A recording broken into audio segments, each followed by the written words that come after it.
Welcome back, everybody, to Maniacal Music Musings. I'm Jeremy, the rock steady host of this podcast who holds the podcast industry by the throat. I wish.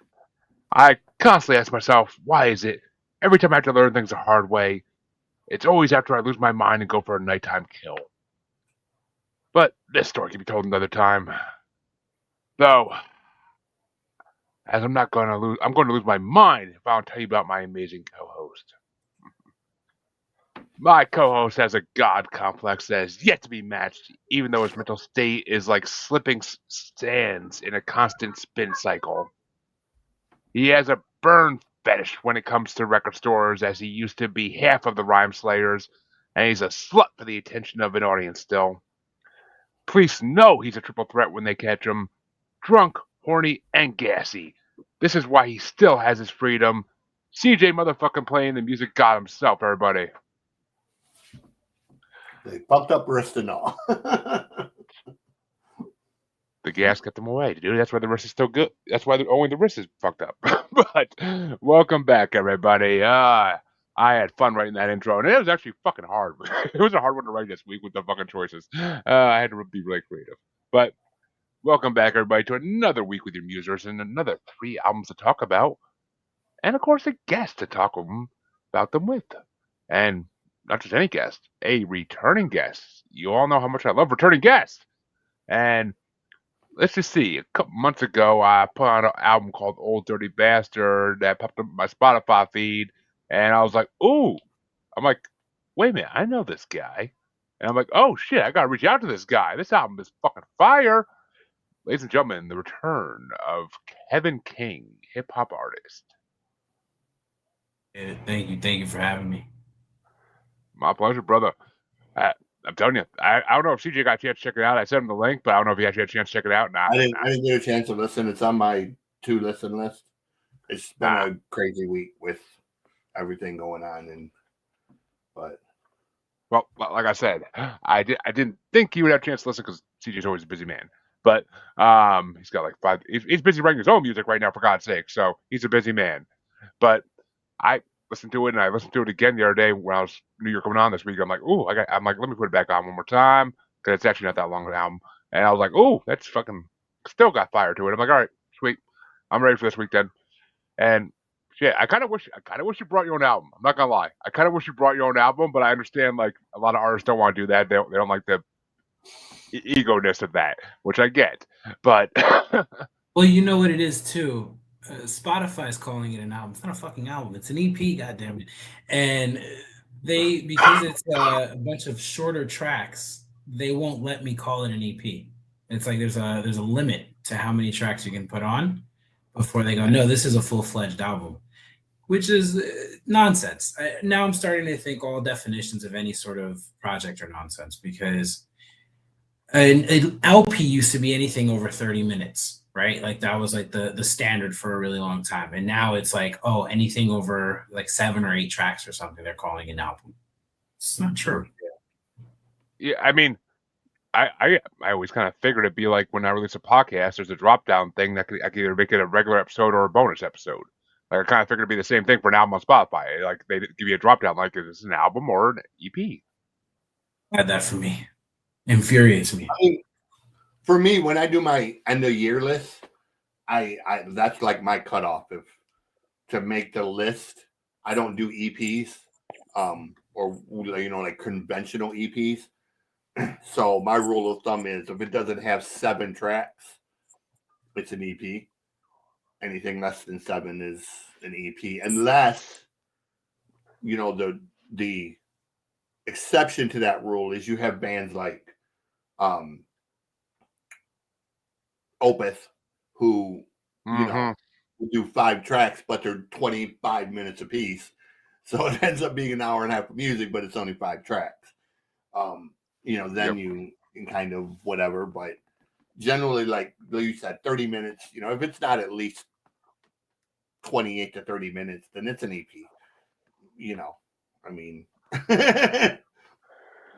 a good EP to me is fucking 14 minutes. Like 3 tracks, you're done. get in and get out. That's why I like for an EP. But it depends, you know. Anal Cunt, you know, they do 26 songs and it'll only be 12 minutes. So, you know. yeah. Probably great for their replays, right? Like the metrics and stuff, how they count it in Spotify. Yeah, you know, they do that grindcore. They were very tongue in cheek, but a lot of their songs were just, you know, they had a ton of songs that were 10 seconds, 14 seconds, 20 seconds long, and that's why, you know, their standard record is got like 60 songs on it, but it's still only, you know, maybe 25 or 30 minutes. But that's just kind of how they operate and whatever. So you say this is an EP, man. When's the album coming? We'll see, man. When there's some good budgeting that I can put behind it. You know? That is such that's an agent answer. That's not an artist answer. I'm my own agent, man. You got to be your own agent at this point. Honestly, I feel like 3 or 4 of the hip hop artists that have been in this show should like collaborate and put out like a group album. Like I feel like it'd be a fire thing. Get get Anthony Lewin and actually throw your boy on there, CJ. Oh, Dante. Yeah, Excursion. Yeah, Excursion. Yeah, throw him on there. And then I didn't hear last week's artist album yet. I'm still behind on that, but what was Anthony's friend? I can't think of the name of. God damn it. All right, ATP. He's pretty fucking good too. I don't know. Make a maniacal music super group. That'd be awesome. But yeah, I'm learning. I never, having never released music of my own, just working with others, I'm learning that there are a lot of costs that I didn't know about associated with releasing music. And I'm like, wait a minute. Nobody mentioned all this shit about, you know, fucking it costs for BMI to do their shit. And then, you know, you need the mechanical license. You got to have the fucking sound exchange shit. And then you got the back end of like DistroKid and Ditto and all of that when you release. So if you want it before a certain date, then it costs extra. If you want to be on the charts or be considered for charts, it costs extra. And I'm like, all right, look, I'm doing this shit on a budget here, man. Like, I don't want this fucking money. Like, goddamn. and this say all this shit, like. And this is why so many artists never make it, because there's so much fucking red tape around it that they kind of stop anybody who wants to. Not anybody can just fucking step out and put their shit out there and actually get heard. So, because you know Spotify ain't advertising that shit unless you're paying them some kind of money. So you ain't gonna be on the front page of Spotify unless you're paying them money. I mean, hell no. Or unless they know it's got someone that's gonna get listens. But well, tell us, man, what album did you want to bring this time around? Because it ain't Kendrick, and I'm actually thankful for that. But what you want to bring? I bought By the Throat by Eyedea and Abilities. Just for some context on this album, this was the last album released by Eyedea. He was well known around battle circles as like a guy who was incredible at freestyling. He ran with this label called Rhymesayers. Guys like Slug, Murs, who were actually on the album that I think CJ chose, right? You didn't tell me who chose what album, which is kind of tricky, but I figured it out because I was listening to it and I was like, okay, I see what Jeremy chose, because this is enough like the Aquelio stuff that I'm like, I know what's happening here. But I chose Soul Messiah. So I don't know. I don't know if you fucking sold in Madchild or Aquelio or me. I really don't know which way you chose. You chose. I knew you chose Madchild the second I started hearing him rap. For the same reason that when I was listening to Aquelio, I was like, okay, this is in the same sonic universe. So I was like, I know this is your vibe. But yeah, he died shortly after making this. He died of a drug overdose. He was sort of going through a lot, and hopefully some of that stuff translated in that album. When it came out, I was maybe like 17 years old, 16 years old, maybe a little younger than that. But it was really great at that time to hear somebody who would get in depth about, you know, themselves. in a way that a lot of hip hop at the time really didn't. Exactly. Yeah. I mean, and I read that. When I was reading the bio, I'm like, oh, this is the last album he did. Okay, that's good to know. um, Definitely add some more There was actually elements. one posthumous one, but this was the last one that was, before he was alive. There were some songs that were released later. I can't think of the title, but it was released just as an idea, not Eyedea and Abilities. The family put it out, but Uh, well, I'll let CJ say what he thinks of it first, because I know he knew this artist ahead of time, and since you guys picked from the same label, I'll let him go second tonight. I was happy to see the record. I love Eyedea. I love the whole Rhyme Sayers label, man. I was introduced to them kind of in a weird way. I had a buddy who was really into Sage Francis, and I was listening to Sage, and one of the songs Sage had Atmosphere on it, and I looked up Atmosphere and was like, okay, these guys are really good. And that led to me finding Brother Ali, which led to me finding Eyedea and Abilities, and so down the line. Rhyme Sayers really doesn't have a weak act on their label, man. I mean, whether it's POS, whether it's MF Doom, whether it's Ciroc, I mean, as a label, they're probably one of, if not the strongest label there is, musically. So I was happy for this one. And it's why I chose mine, because I wanted to bring mine on for a while. I just really haven't had the right combination of stuff. And when I saw this one, I was like, there it is. That's the opening. I swear to God, I think it's one of the few times that he's ever picked his album before I picked mine. So it was instant. It was I instantaneous. knew immediately, bro. Like, I've been waiting to bring this record, but I've just been waiting for the right record to match it with, that had that energy. And it was immediate. Like, once I saw it, I was like, that's the opening right there. So I didn't even have to think about it. I knew. See, I got so many records like that I want to bring on, but nobody ever fucking matches my fucking energy. It's just the way it works. But my energy's darker. What can I say? So many fucking albums I want to bring on, but nobody.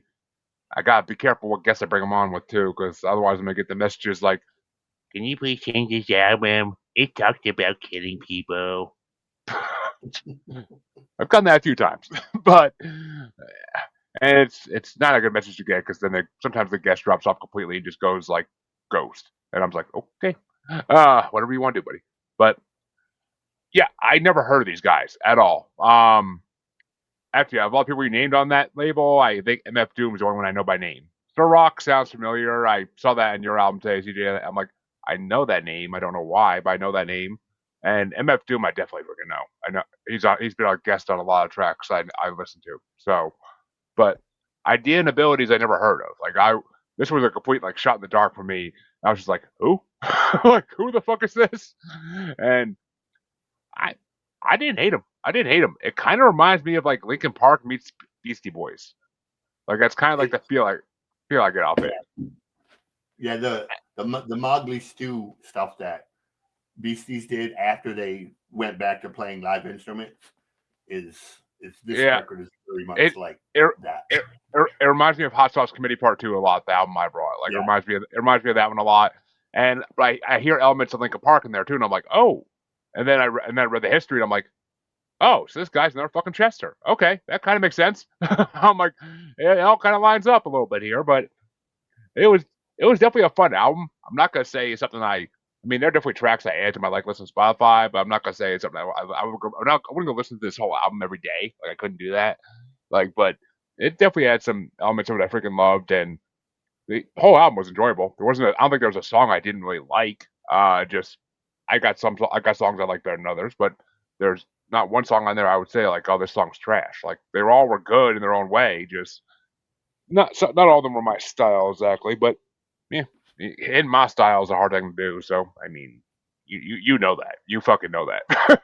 And at least you didn't bring Kendrick or some other mainstream person like that, because that's even less of a chance to hit my style than artists like these guys. So, It's funny, but that album is different than his other, like sonically really different than the other stuff he did with Abilities. mhm. Their other stuff is a little more sort of traditional hip hop, Yeah. 808s, all that sort of stuff. But his style is so unique in that the way that he writes is very, what's the word for it? It's not abstract necessarily, but it's not super grounded the way that a lot of people write, very Yeah. tactile, right? Someone that is also was on Rhyme Stairs for the longest time, LP, right? He and Killer Mike sort of have that dynamic, right? Where Yeah. Killer Mike is very like, you know what I mean? Like he's in your face. You hear what he's saying, and it's very tactile. Whereas like LP's a little more floaty with the way that he writes.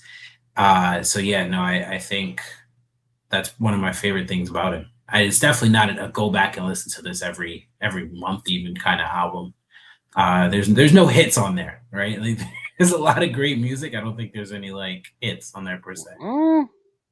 I mean, there should be at least a couple, I think, but there's so many there's so many rap artists out there that don't ever get known and never will be on the radio. So I mean, it's Yeah. hard. Rhyme Sayers isn't like a label that's built around hits.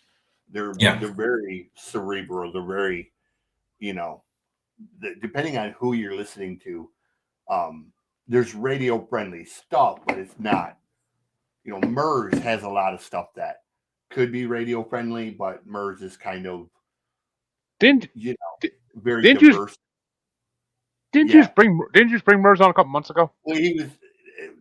I didn't bring him. I brought D1, and he did the record Oh. with D1. Oh yeah, okay. Oh yeah, yeah. I'm Um, the Christian. I'm the rapper. He's the Christian. Yeah. yeah. Um, I'm the so rapper. He's a Christian. Is that what you just said? yeah, it's It's D1. it's Gotta the- see. it, it's the name of the album. Yeah. um, it was an interesting. Yeah, because we had a Christian rock artist on, so we kind of did a religion-ish theme show. My album kind of made it ish, but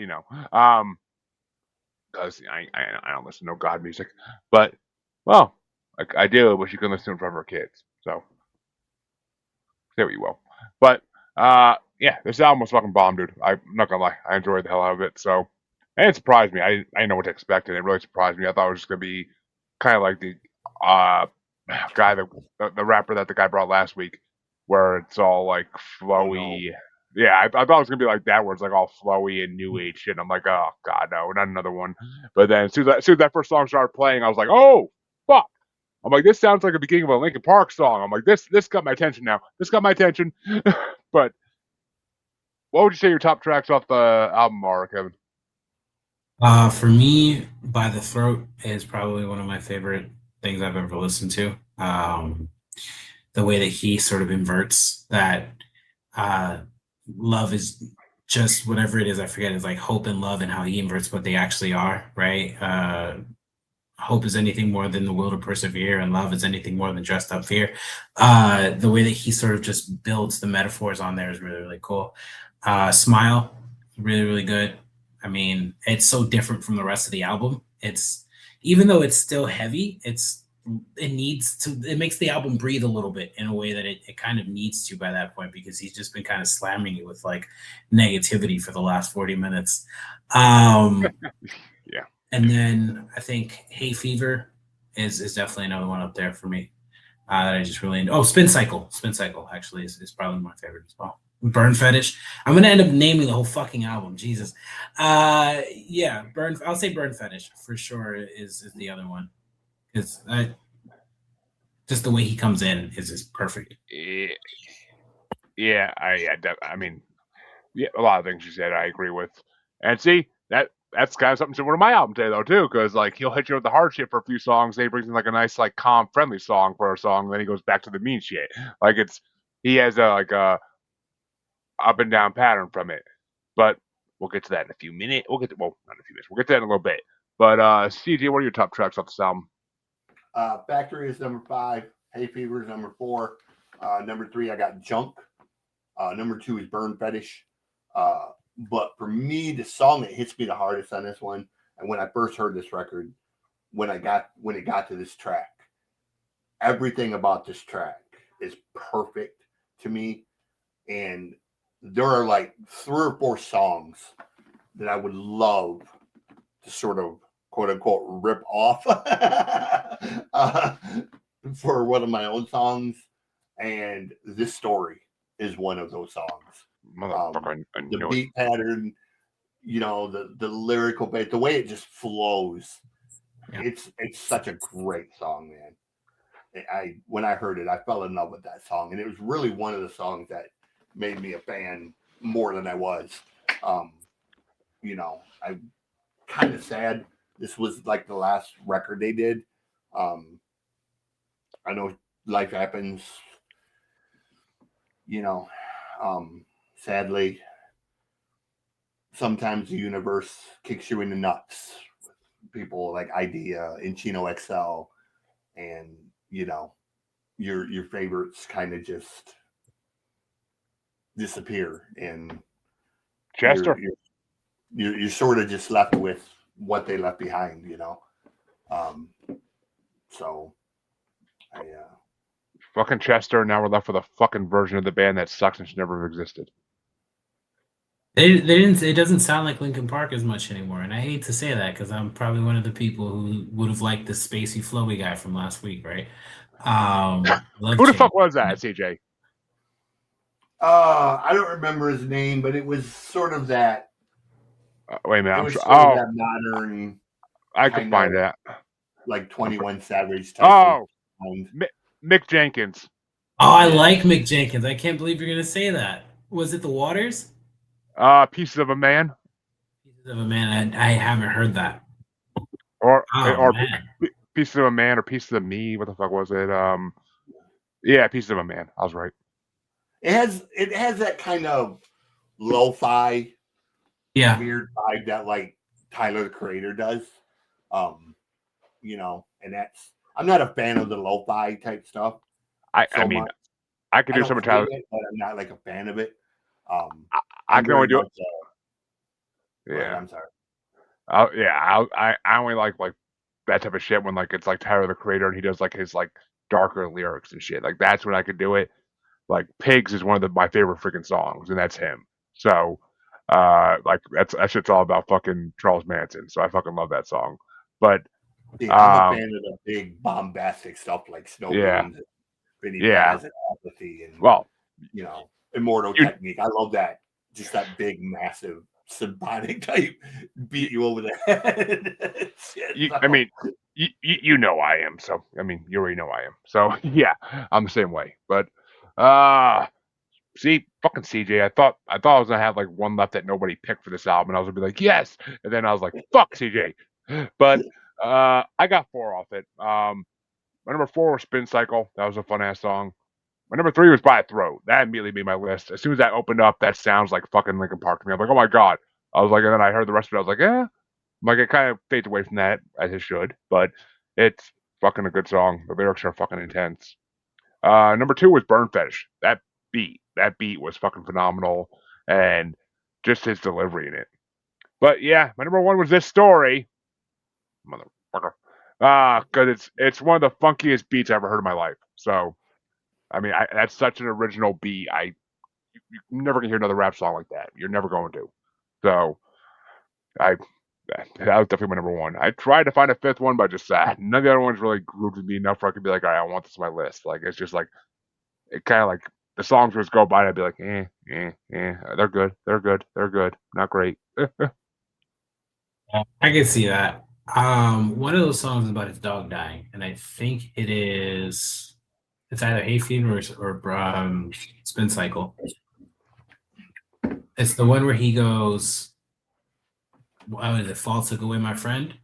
It's that one in particular. I can't. I don't know Yeah. why this is what I remember about this. I'm just like, I was like, oh, this is a really sad song. I wonder who the woman he's talking about is. And they're like, that's his dog. I was like, what the fuck? Yeah, Hay Fever is about executing. It's about not executing. Jesus, it's about euthanizing his dog. Well, executing. Same thing. Yeah. No, it's that song is and then when I heard that I liked the song less. It was like I got a dog. I'm like, I gotta think about euthanizing it every fucking time I listen to this guy. I mean, Not that I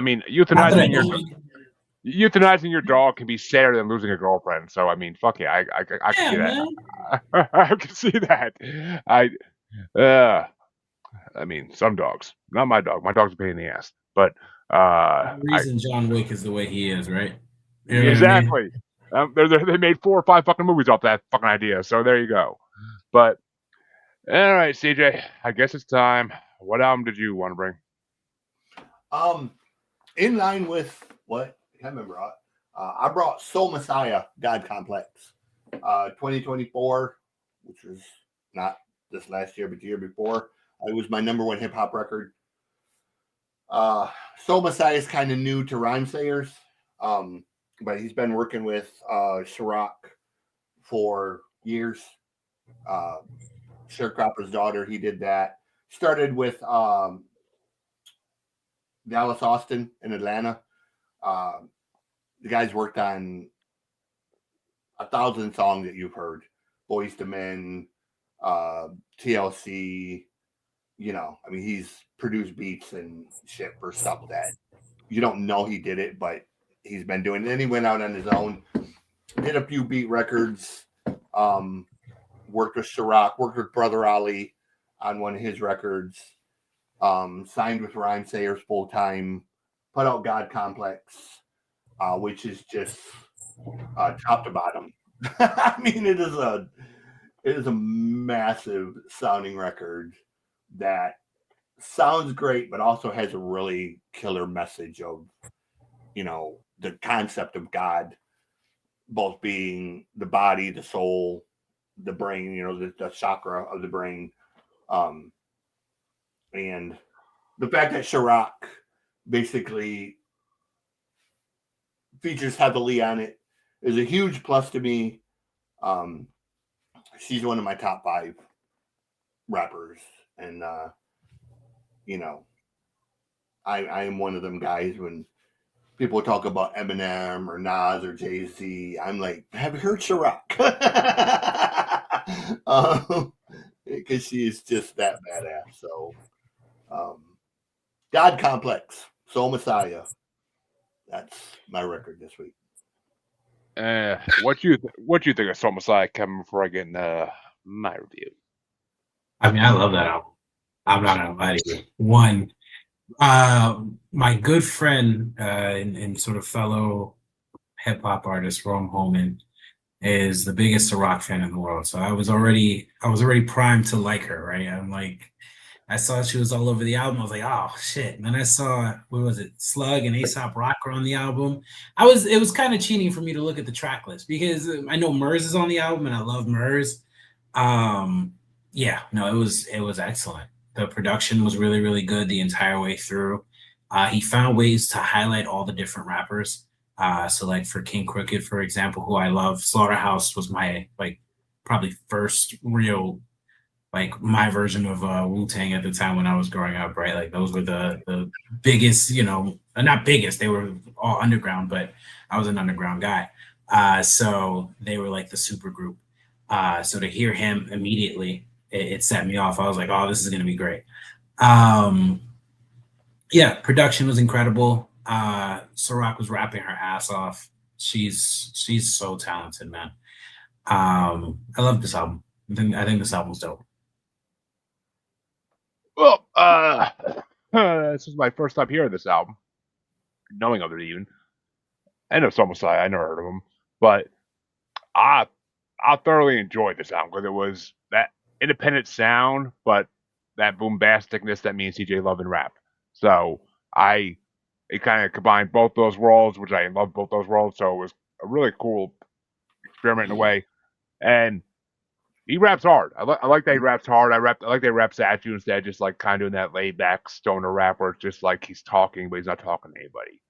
Like he's speaking to you through the fucking songs 100%, and that's awesome. I mean, it was kind of hard to keep track of what the fuck song I was on a couple times because I'm like freaking listening through it, and it's just like, wait a minute, 3 songs I fucking played? Are you kidding me? It's like it flows. It flows pretty hard.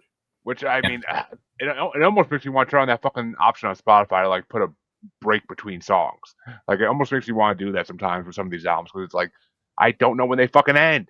I had to go back and like re-listen to it until I heard nothing. I'm like, wait, no, I remember this. Yeah, no. But it's he's good. He's good. I mean, you can tell he's a beat guy. You can 100% tell he's a beat guy, and his lyrics are great too, though. But the beats are what fucking sell it, this album, 100%. I mean, it's just an amazing sounding album all the way through. A lot of fucking tracks on it, though. A lot of fucking tracks, but he gets through them fast, which is a good thing and a bad thing in a way. But it's overall, I enjoyed that. I enjoyed it. I'm not you know what it kind of reminded me of, and I know people are gonna be like, why? But it kind of reminded me of an album that a buddy of mine brought on the show a couple years ago. DJ Khaled's God Did album. It kind of reminded me of that. You know what? I get it. It's an underground Rhymesayers version of God. That's funny as hell. Yeah, man. Which I never have listened to DJ Khaled since then, but I mean, it's still like, not saying he's bad, but it's just not my style. But he doesn't do anything. He's a curator. Well, you can insult his musical talent. He doesn't have any. It's the fucking guy that just goes around. He's a DJ, but I mean, he's better at collecting shoes. Yeah. But I mean, honestly, that's what this album reminded me of. Was just like a bunch of friends getting together and recording an album, like, and with the same message, basically. So, but that's what made me think of it. Right away, and I was like, and they kind of look similar too, in a way. I mean, in a way, they kind of look similar. But I enjoyed the album. It has some really good songs on it, so I enjoyed the hell out of it. And a bunch of these, even some of the ones not on my list, made it onto my likes list. So, but what are your top tracks off this, CJ? Number 5 is Slipping Sands, which is Murs and Chirac. Number 4 is The Hard Way, which is Shay Noor, Larry Jones, and Chirac. Shay Noor is another name that if you don't know her or listen to her, she's from Buffalo, sort of loosely connected to Griswolda through 38 Special and whatnot. Super, super talented in her own right. Number 3 was Rhymesayers because they had Slug and A$AP Rock. And A$AP Rock, I love A$AP Rock. He's another one that, does not get nearly enough credit for being. He had my number 1 rap record this year, the Super 8. Number 2 is God Complex with Crooked and Ciroc. I am a massive fan of the stuff that Crooked and Joel does. The Harbor record, man, I play that in my car religiously. That record is one of the hardest goddamn records, man. Like that fucking record just beats the shit out of everything. But number 1, I brought him on the show. Jeremy was kind of on him. Number 1 is Freedom because that's Locksmith. And Locksmith is another one. I fucking love Locksmith, man. I knew that name. I knew that name as soon as I saw it. I'm like, I know this fucker. And yeah, I love Locksmith, man. I love the fearlessness that Locksmith rhymes with. Like he just doesn't give a shit what you think or what other people say. He's himself, man. Just through it all, regardless of everything. He's just gonna say what he has to say, and he does it in a way that is just, so in your face. And one of the, very much like Eyedea was one of the most brutal freestyle rappers you will fucking come across, man. Like he loves the craft, man. He loves the like to a point where when I was young, I told you guys I'm a Slaughterhouse fan. I was the guy that was the first one in line for the Joe Budden concerts, which is a disgusting thing to say in retrospect. But I'd be there at like 2 p.m. with my ticket, ready to stand at the very front of the stage. There's a picture of me from Love and Hip Hop where I'm like sitting there looking enthusiastic, staring at Joe Budden. And I get made fun of for every time that I talk about it. But Locksmith was actually the opener for that show.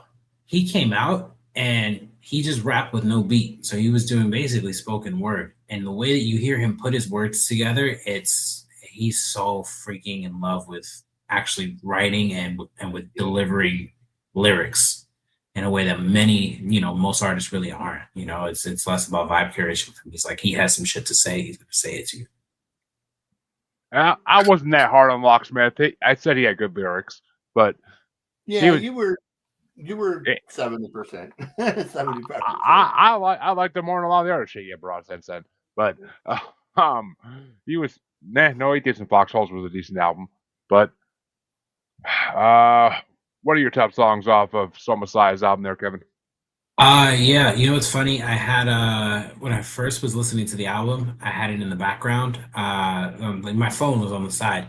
So I was listening to Say Rock rap her ass off, and then I look at my phone and it's a Talk to Me Nice. I was like, oh, that's definitely going in my top 5. Shit's not on the album. I just, Spotify will keep playing the songs. I wish that was on there. Anyway, The Light for sure. It's a great outro for the album. I think Say Rock was incredible in her performance there. Again, the way she puts together her words it's worth listening to, multiple times. King Crooked's feature on God Complex was great. That guy can fucking rap. What else did I have? I had Rhyme Slayers as well. Those are some of my favorite personalities. I went through a huge atmosphere phase as a kid, as a teenager. So hearing him, do his thing, and even now he's still making good music. It was great. That's 3. So 2, I had Rocksteady. She just floats over that fucking beat. Say Rock is talented, man. She's really, really good at what she does. And my first one, I think I had Sunday School. I think that change up in the voice with Planet Asia on there, the way that he was rapping really adds contrast, and it was dope. It was great rap, great album. Oh, I did have an honorable mention for this album. Freedom was my honorable mention. That's a damn good track because it had Locksmith on it. Like I recognized Locksmith immediately, and I heard that voice, and I was like, oh shit, all right. And Freedom's a good song. Number 5 was Slippin' Sands. That's a really great song lyrically as well. Number 4 is Rhyme Slayers because that shit hit hard. And I was like, "Ooh, that's reminiscent of a lot of fucking groups I like." So, number 3 was The Hard Way. That's a fun fucking track. And then number 2 was Rocksteady, but because it sounds like a Motown song, it has like a beat that makes it sound almost like a Motown song from the 70s. So I enjoyed the shit out of that when I heard that. I'm like, oh fuck, I love Motown. I was like, fuck yeah. And God Complex is the number 1 because that song just is a banger. That's a banger of a song. And if you ask my wife, she might say I have a God complex of a sort. So it kind of hit close to home. But yeah, the whole album was pretty impressive. I mean, a lot of these tracks I'll be listening to again when they pop up, and I'll be probably hearing things I didn't hear the first time. But overall, it was a good album. It ran together so much I had a fucking hard time distinguishing like which song was which for a while. Like I had to keep going back and like fucking re-listening shit. It kept pissing me off. I'm like I want to be done with this album so I can get to the last one already. But yeah, it was a good album. It really was. I wouldn't say it's as good as the album we're about to talk about, but that's my personal opinion. Because I struggled like a motherfucker for this to figure out what to bring. Because I believe your album came out in 2009, Kevin, that you brought. Yeah. And I was like, oh shit, that's an amazing year for rap music I like. And as I'm going through the list, I'm like, fuck, it is a good year for rap music I like. We're going to try to kill us with a record that had 40 songs on it. Nah, I'm like that was even like that was like a fucking 10th choice. Like I'm like, shit, I brought like 6 rap albums from 2009 already on this show. I'm like, god damn. I'm like, I already brought ICP, I already brought Twisted, I already brought like, I already brought La Coca Nostra's album from 09. I'm like, I brought everybody I fucking love from 09 already. God damn it. So I'm just trying to, like, I'm looking through other artists, just thinking, like, who the fuck can I bring? Who the fuck can I bring? And I even looked at Aquelio real fast, but I'm like, I already brought other albums I like. There's only 2 left, and I really am not a fan of either. But I'm like, fuck, who the hell do I bring? And then I'm like, you know what? I'm like, fuck it. I'm like, I almost brought a Cottonmouth King album because that's one of the few albums from that year I liked that I didn't bring. But then CJ's like, there's 40 tracks in this. I'm like, I wasn't against it. Like, I love Cottonmouth Kings. I love that record. But I was like, I was not. Got like 40 songs on it, right? That would be half my fucking workday. I would lose my job trying to get through that in a workday. So yeah, no. I mean, I love the 420 reference because that's my birthday, you know. So I wasn't against it, other than the fact that it was like, you do know this is like, and with a 40 tracks, fuck a top 5, it would have been a top 20. Who are you kidding? But it would have been insane. It would have been the longest episode we ever did, probably. But so I'm like, all right, who do I bring? I'm like, I'm running out of fucking ideas here. I'm like, Hobson didn't come out with anything that year. I'm like, I don't know who the fuck to bring. And I'm like, just thinking about it. I'm like, you know what? I'm like, I wanted to bring this album on for a while, and I haven't actually brought like a full Mad Child album on the show yet. I'm like, I brought a couple Swollen Members albums, and I've brought a couple. I did 2 EPs on one episode because it was the EP episode we did. And I'm like, but I have not brought one of his full albums on yet. And I'm like, you know what? I fucking love this album. I gotta bring it on because this album is just banger after banger. And I'm like, it's the album that got me into Mad Child. It came out a few years later than your album did, but I'm like, fuck it. I make my own rules with the fucking year thing. It's not like I fucking follow anything, so I could break it. So I decided to bring Mad Child Silver Tongue Devil, which is literally the album that really broke him as a solo artist. It's what really made him stand out to everybody and not just be part of Swollen Members, because he was just the cute white guy from Swollen Members for a lot of people for a long time. Silver Tongue Devil is what kind of set him apart from Prevail and Rob the Viking and made him his own thing. Which the record he got sober on. Well, that too. That was a huge part of it too. I mean, the first record that he was actually, somewhat conscious of what he was doing, not just blown out of his fucking mind. But I also like fucked up. Same as my view of Eminem. I like fucked up versions of both of them. So I don't like sober Eminem. I think he's horrible. I like fucking fucked out of his mind Eminem. So but he's still addicted. It's just to rapping now. He's I don't like any version of Eminem. So nah, give me the hardcore fucking on drugs Eminem. I'm down with that shit every day of the week. Don't give me the fucking I'm sober now shit. But fucking Mad Child Silver Tongue Devil is one of the best albums I've ever heard for rap. And Mad Child is literally in the top white rappers list for me. He's in the top like 3. He has such an amazing flow to him and such lyric capacity when he raps. It's beyond belief.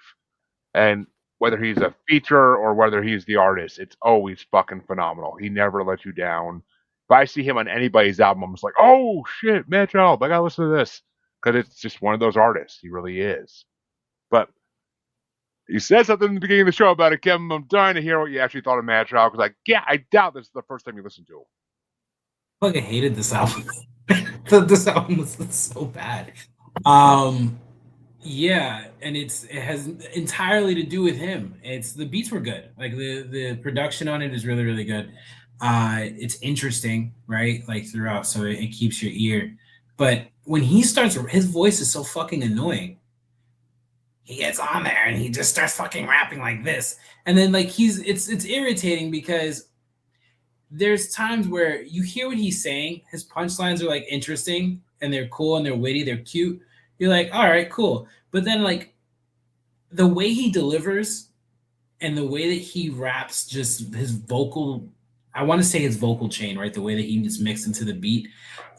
This is not a political statement necessarily. That's Republican rap, man. That's the Tom McDonald brand of like It's funny because he did a record with Tom McDonald. Yeah, he's done a That's couple now. insane. He's done a couple now, hasn't he? Huh? Hasn't he done a couple records with Tom McDonald now? No, he did the one. Well, he's done multiple songs, but they did the one together. Yeah, They and did a record together. isn't it called Yeah, it Neighbors? was, Is it Neighbors or something like that? it's give me a minute. It's I can't think of the name of it. And it's funny. It's funny you think it's Republican rap because he was literally kicked out of the United States at one point. He be a Canadian Republican, man. I guess. Tom McDonald is a Canadian Republican. What are we talking about? He did so he did Killing the Neighbors. That was the name of it. Yeah. And then he did the one with he did two of them with Adam Calhoun, two of them with Nova, which is so.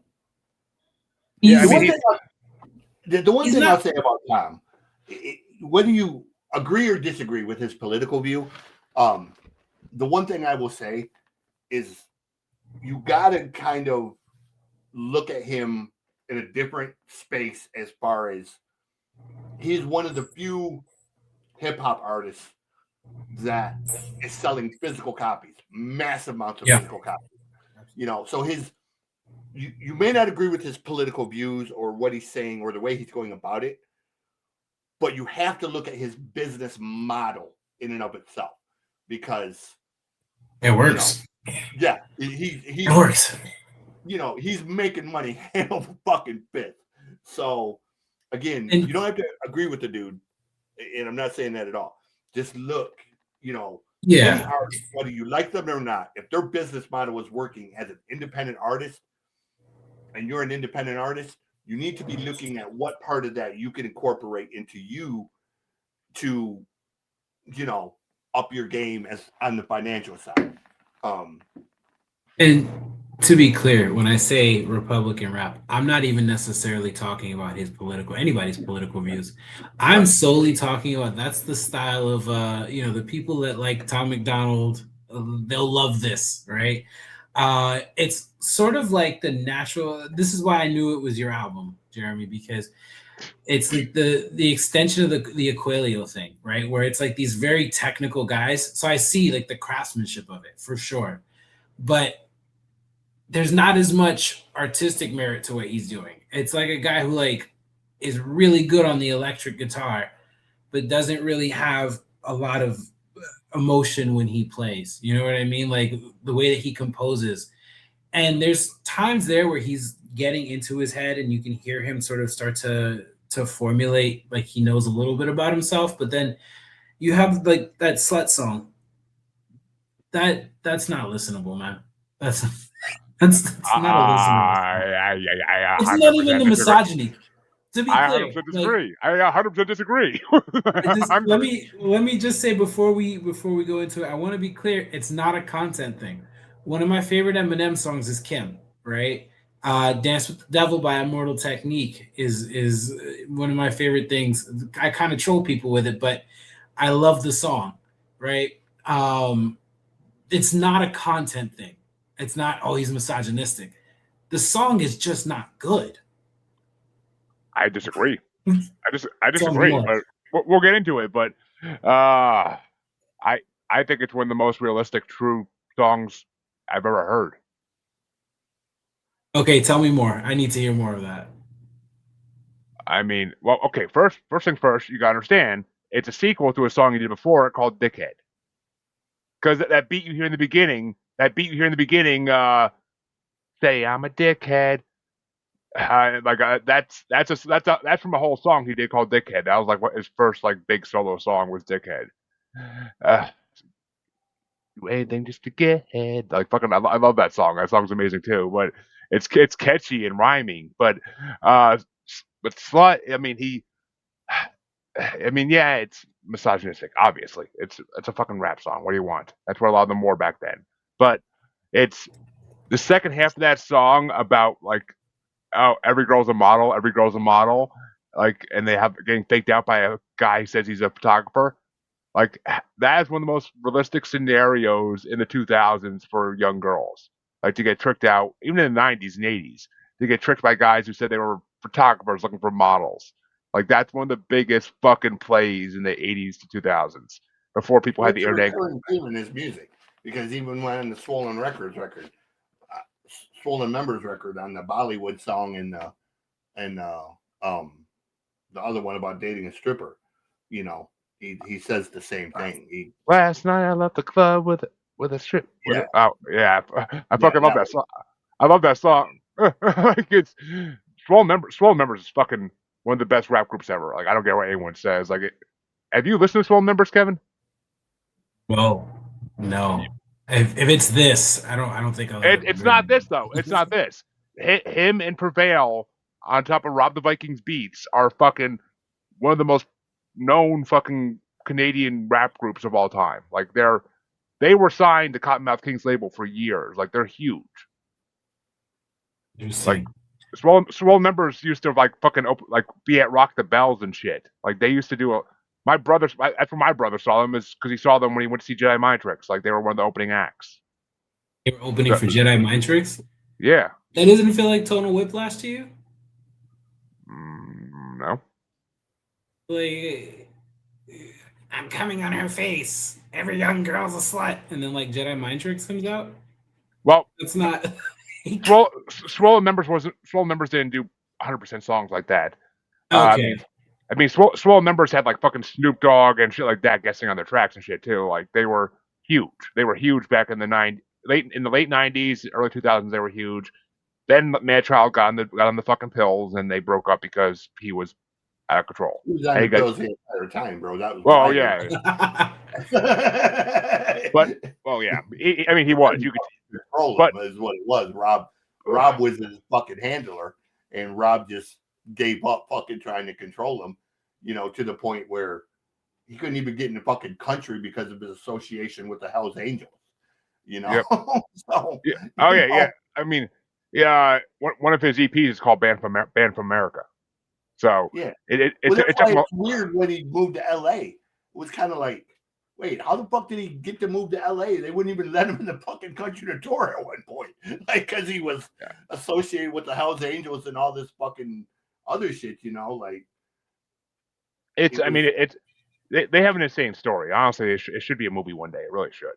But they came up like in the 90s as huge. Like, and a lot of girls thought Mad Child was one of the hottest rappers out there for a while.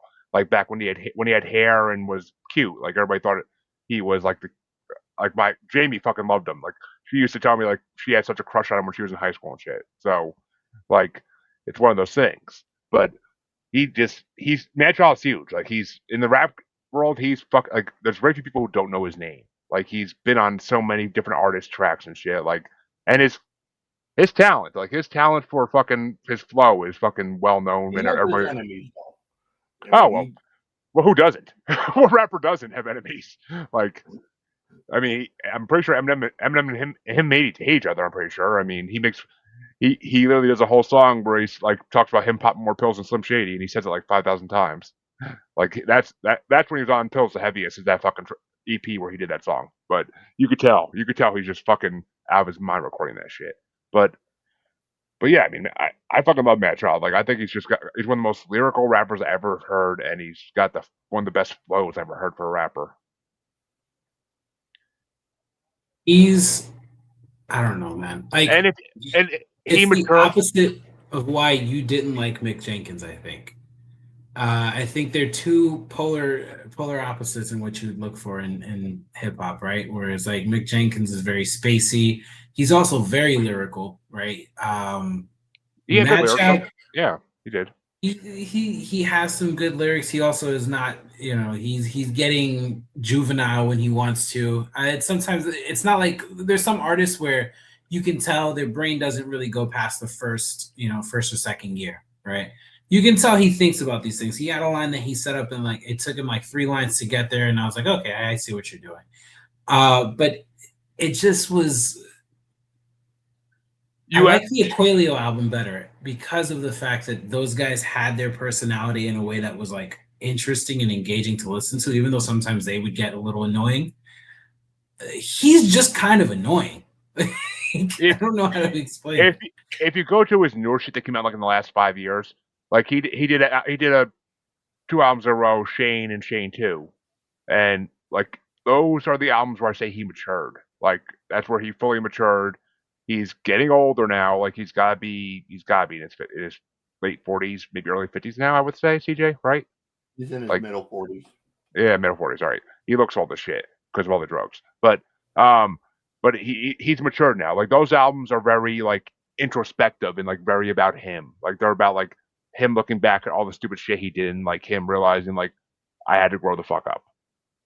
Like Shane and Shane 2 are two complete. I didn't like them at first, even like I didn't like them. That should tell you something. I didn't like them at first. Like it took me a while to get used to them and get used to the style on them. And I was like, all right, I kind of get this now. I still don't like them fully. I mean, they're still not the best albums, but there's tracks in there that you're kind of like, damn, he really is looking back at his life and kind of like seeing things in retrospect now of how he was. Because I mean, I'm sure he sees all the time on like reels and shit, like the videos of him back in the old days where he was just like wilding out at shit at parties and shit. Like because they exist, they're out there. I've seen them, but so I mean, he went through the whole process like a lot of artists. He went through the whole young, got famous, got on drugs, and sobered up and tried being the same him, but it didn't work. So he went to be more serious. So I mean, I think you'd like his newer shit. His newer shit is a lot, at least to me, it's a lot more mature. I mean, am I wrong in that, CJ? No, I mean, he says on the newer stuff on the Shane shit that he looked back and didn't want to die. So that's why he changed. But I get everything he's saying. I like Madchild mainly because Madchild is one of them rappers I can listen to. I don't have to take him seriously. It's just kind of, like if I just want to be juvenile, if I just want to be misogynistic, kind of, I can listen to Too Short, or I can listen to like Madchild, or I can listen to like the old AMG record, shit like that, But Madchild very much to me is in that same kind of category as like what Kendrick is. Lyrically, they can say stuff. I have mad respect for Kendrick, but Kendrick has got that one of them voices like Lil Wayne that after about 15 minutes, I just got to turn it off. I don't like his voice. That nasally sound that he has is just fucking annoying to me. And Madchild kind of same way. After 20, 30 minutes, I'm kind of like, okay, kind of over it. So Madchild I listen to more for songs as opposed to records. But I do like Madchild. I like the Soul and Member stuff better But just that because I was just gonna Rob say production maybe is yeah exactly. You made me think bigger, of it. but You made me think of it. Like here, him and Small Members is better because you get a break from Mad Child when Prevail comes on, and then like when it gets back to Mad Child, like you're like oh he's back, cool. Like it's not like the you get like production is better. Rob's production is just better. oh god yeah. I mean Like armed Rob is a really good producer. So Armed and Dangerous is the best album Small Members ever did, in my opinion, and it is just such a good produced, a well done produced album. Like Armed and Dangerous is such a good album, so many bangers on it. Um, Canada has some incredible rappers that you never see their names, you never get credit. You have Classified is one. Is another artist. Classified's incredible. Yeah, if you don't know Classified, the way he rhymes over these fucking beats, man, they're so floaty and he's just so fucking good, dude. Mercules is getting a lot of attention now. which What was the other group I used to listen to a ton? I, Group, I know Canadian rappers. Oh, don't forget J Rock. Don't forget J Rock. There's a lot of great Canadian acts that deserve a lot more attention than they get. So I had to bring up the fucking Trailer Park Boys reference, but fucking J Rock. But Classified is the main one though. Like I I'm a massive fan of Classified. And most people, when you mention his name, they're just like, "Who?"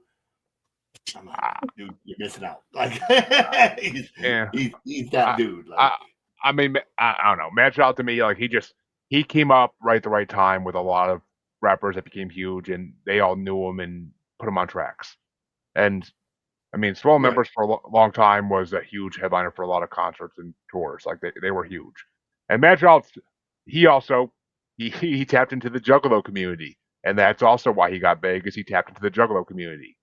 And he even says it in one of the songs on this album. He's like, "I'm just a Juggalo." Like he he straight up will say it because he rolled at the Gathering for a few years when he first became solo. Like he would be at the Gathering every year doing his set, and he goes all the time on different hardcore artists like records. Him and Slane do shit together. I mean, Slane's fucking pretty big now. The thing with Mad Child is when Mad Child hits, he hits, but when he misses, he misses. Oh, Like I mean, he yeah, just, they're meant. I mean, They're there's no middle ground with Mad Child. He's either really on or really off. oh yeah, I It's mean, not. there's a song on his Switched On EP called Iran. I can't fucking stand it. Like it starts off funny because it's like it starts off with him just saying like well not even him like just like a sample of somebody saying you ever see a man give a mule a blowjob, and then it goes into like one of the worst beats I ever heard in my life. So it's just like Mad Child. I'm not gonna say Mad Child is one of the greatest rappers ever because he's not. Like it's just he has a lot of misses, but when he's on, like on some of the songs of this fucking album, he's fucking on. Like it's just fucking phenomenal, and he's great with collaboration. So when he's with another artist, it's always amazing. But I had one of them. I had one of them. I only had one honorable mention for him because I was trying not to go crazy with this because I could have went a lot more. But I was like, I'm gonna try to keep to like one honorable mention to be cool with it. But Nighttime Kill is my honorable mention because the beat's fucking incredible on it. I don't know who did the beats on this album. I really don't.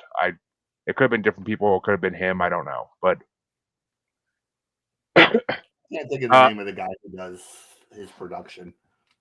but number 5 was Lose My Mind because the lyrics in that song are fucking phenomenal.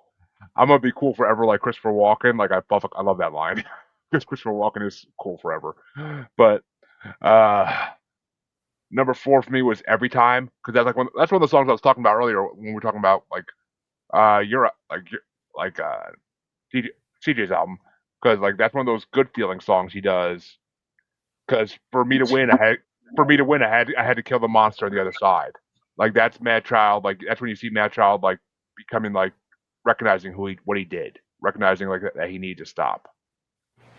Uh, Number 3 was Mental, which I mean it's one of the multiple tracks in this that Demrick's on, but the flow and lyrics on Mental are incredible, and Demrick's verse is fucking incredible in that song. I love Demrick. He's a good rapper. Uh, Number 2 was Triple Threat, another Demrick song, but it also had Slane on it, which whenever Mad Child and Slane do shit together, it's always fucking amazing. And I love Demrick's line in that song, swinging my dick like Jim Duggan with his hacksaw.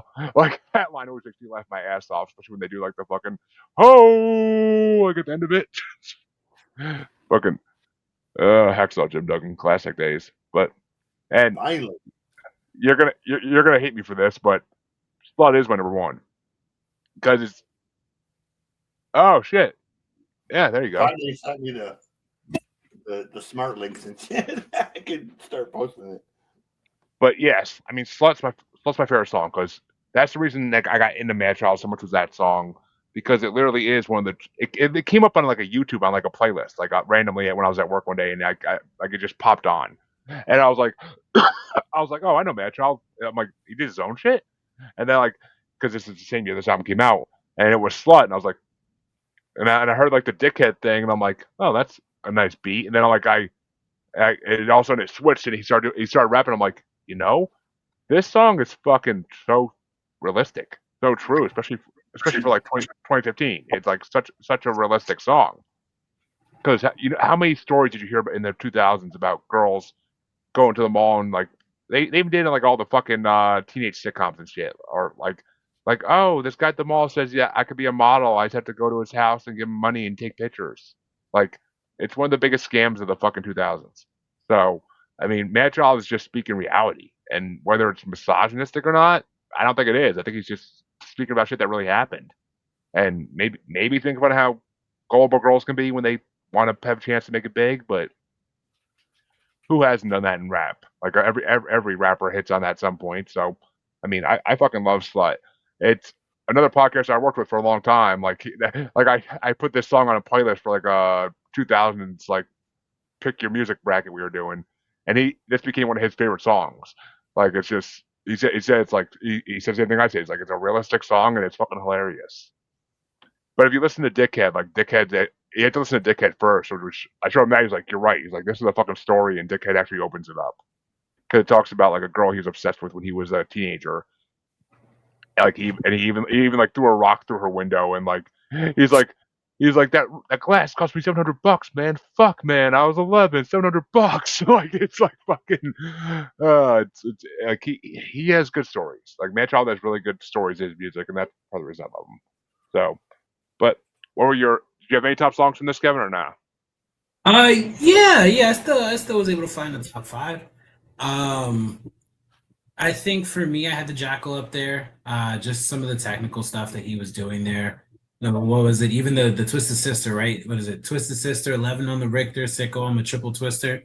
Like the way that he is doing internal rhyming on there is really fun to listen to. Um, Even if I don't always love the punchlines themselves, but there was one that was like lyrics keep circling your head like Bose surround sound. I thought that was cool. Like it's just little stuff where it's like, oh, that's clever. So that was my number five. I had what else did I have up there? Nighttime Kill. I also had on there. Um, I wasn't the biggest fan of that hook because of the what is it? Blood runs red when I drink black whiskey. There's no such thing as black whiskey. There's no fucking black whiskey. It's brown. Anyway, I That's not like necessarily again. that's not necessarily true though. There are darker ones I that look mean, black, but all the way there. I get it. I'm just I enjoyed his rhyming style on that as well. That's mostly what I think I liked from him in terms of like the album was when he would get into either multis, so like he'd do like multi-syllable rhymes, or he would do a lot of internal rhyming at one time. Electricity, I think, was pretty good. Where he just kind of like got realistic for a minute, which was nice. I felt more grounded, which I always enjoy. And then I had, was it Zero? Yeah, there was a line in there that verse where he opens up 2,000 shows and I still belong to no one. I'm a Ronin with the samurai sword, a lone shogun. That I thought was really cool. That like rhyme pattern that he went with there. Uh, and my top song was it 57? Yeah, I thought that was cool. Just again, the way that he puts words together in some of these. Like you can tell he's so talented.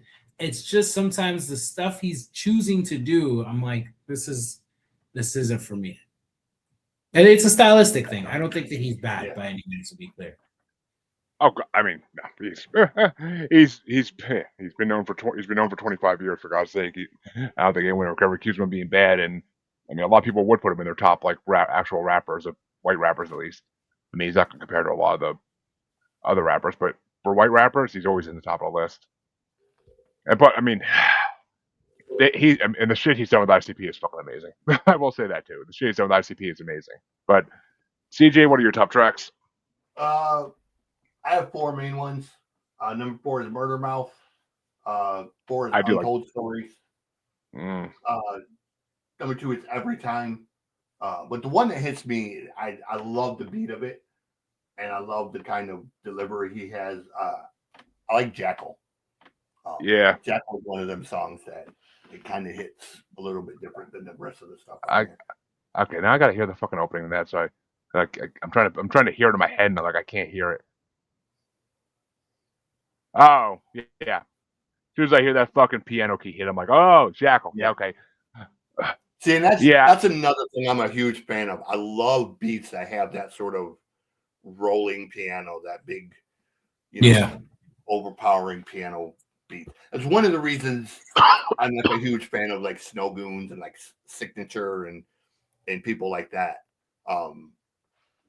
Kato, people like that, because they're very recognizable for the way they use piano in whatnot. So, I mean, yeah, I mean, maybe honestly I didn't bring the right album for him, like to really like show him off to you, because I mean, it kind of was like a transition down from him being his original self to him being his new self after he got sober. So I mean, maybe it wasn't the right album to 100% bring.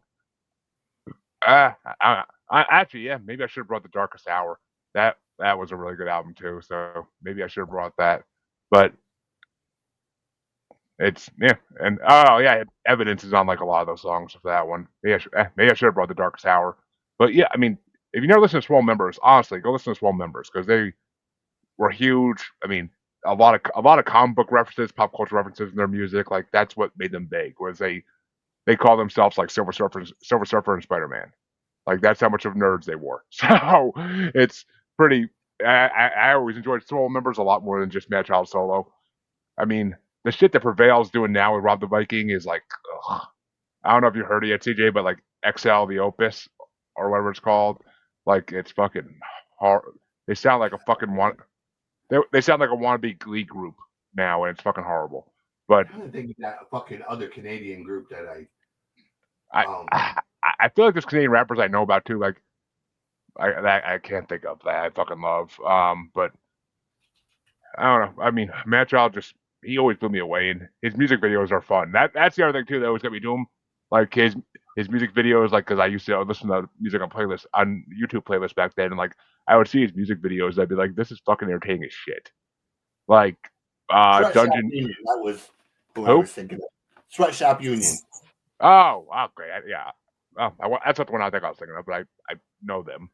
But yeah, like he's a music video for his song he did called Dungeon Dragon, and it's the funniest fucking song in the world because it's literally like the chorus is him being like, "Rawr, rawr, I'm a dungeon dragon," like, and he's actually like roaring in it. But the video is like half animation, like Looney Tunes animation and shit, and like him rapping, and it's fucking phenomenally put together. And plus, he's another one where his girlfriend at the time was like stripping the video, and it's fucking. His girlfriend at the time was hot as shit. So, I say Sweatshop Union is actually signed to Battle Axe Records. Oh, so, well, that's Mad Child's records. Oh, I discovered them. Yeah, Battle Axe Records. That's Mad Child. So, that was it's Rob the Viking's label. Oh yeah, because he's not on Battle Axe anymore. But yeah, Rob the Vikings beats are always fucking so good, so good. But well, folks, we brought you 3 albums as promised. What's coming next week? I have no fucking clue because I need to wait for it to get paid to fucking get back on Podmatch and find what the person's bringing. But I'll know tomorrow night, so we'll figure it out. But I mean, fuck, we brought you 3 good rap albums, so you can't complain. And we're hoping next week is not rap because we've been doing a lot of rap recently, and we need to get back to the rock. We can't win. It's never back and forth anymore. It's always you get stuck on one genre for like a month. It's like I don't know how much more hip hop I could take at this point, but I get the same way with metal too. After a while, it's just like I'm so metaled out. But we want to thank Kevin for coming on because it was a fun fucking show as always. And next time I see some of yours pop up, I'll have to fucking hit you up again because I follow you on Spotify, so I get that little notification every time you release something new. So. Thank you again for having me, man. Next time I'll bring a jazz album on. Hey, I do jazz. I got no problem with that. So, we do jazz well in this show. Actually, it's usually jazz fusion mixed with something else, but we do jazz okay. I do everything. So yeah, he's a music god for a reason. I got a whole list of shit. And my list is ever growing as I probably get through my Spotify artist I want to listen to list. But Kevin, where can they find you? Where can they find your music? You can find me on any platform on social media. It's Kevin King 922. You can find my music under Kevin King. You can find me on Rap Genius under Kevin King in parentheses rapper for some reason. It turns out my name is pretty common these days. So yeah, you can find me anywhere again at Kevin King 922 on socials and Kevin King on Spotify, Apple Music, Tidal, whatever it is. Old Dirty Bastard is the name of the EP if you guys want to check that out. and I highly recommend checking that out. It blew me away. I mean, when I guess in the show that are artists actually, I never know what to expect when they put out new music. Cause I'm like, sometimes I'm like, oh, this last album was phenomenal. Then they put out new one. I'm like, what are you doing? And then, but Kevin didn't disappoint me. His original stuff I heard didn't disappoint me, and this didn't disappoint me. So he keeps impressing me with his shit. So go listen to Old Dirty Bastard. It's a damn good EP. CJ, where can they? Out this weekend. Oh yeah, definitely give it a listen. And CJ, where can they find you? Website Music God cjplane.rocks. We're still working on updating it with all the new links, including my first official song Friday, X Marks the Spot. It's a Gen X anthem referencing all the cool shit from the 80s, 70s. You know, if you're a Gen X, you'll understand. The actual record, full length record, April 20th is we're dropping it. That's my birthday. That's Neon Exodus. It's a synthwave concept record about a burning Earth escaping into outer space. Story of survival, story of love, all of that cool shit. If you're into like Cell Dweller, Scandroid, the Midnight, that kind of shit, it'll be a whole record of that. Other than that, just look up my name. You find me everywhere. Fachi Book, TikTok, all them fun places. You know, podcasts. We're going to be bringing the podcast back. We're going to be doing Loud List again real soon. Mosh Pit Manifesto. We're going to start doing the videos for those. And I think I covered everything. Book eventually once I figure out how to end the damn story. One project at a time, CJ. But I've got the first record ready to release, and I've already got the second record written, ready to go. It's a fucking ska punk record. So I'm just going to jump all over the map. You know, I do everything. So we're going to do hip hop. We're going to do pop punk. We're going to do synthwave. We're going to do country. You know. Yep. All over the map. You never know. The song that's coming out Friday is hair metal. So, you know. Isn't that the one you sent me? Yeah. I wouldn't say that's hair metal. I would say it's kind of like ska. Oh no, that's a different song you sent me. No, that's the second record. That's the okay, yeah. Jesus loves you, but everyone else thinks you're an asshole. That's the ska punk song. That's a good fucking song. Is sort of a Steel Panther type. Yeah. You sent me two songs like in the same days. So I was like I'm getting confused here. But folks, you can find both your musers on Facebook as Squatchy Largefoot, on the Gram and X as at Juggalo Bastard, and on YouTube as Maniacal Music Musings if YouTube was back up, because right now it's down. But you can find us there as Maniacal Music Musings. Everything we ever done is there. Come back next week and see what's coming up. Have a good one, everybody.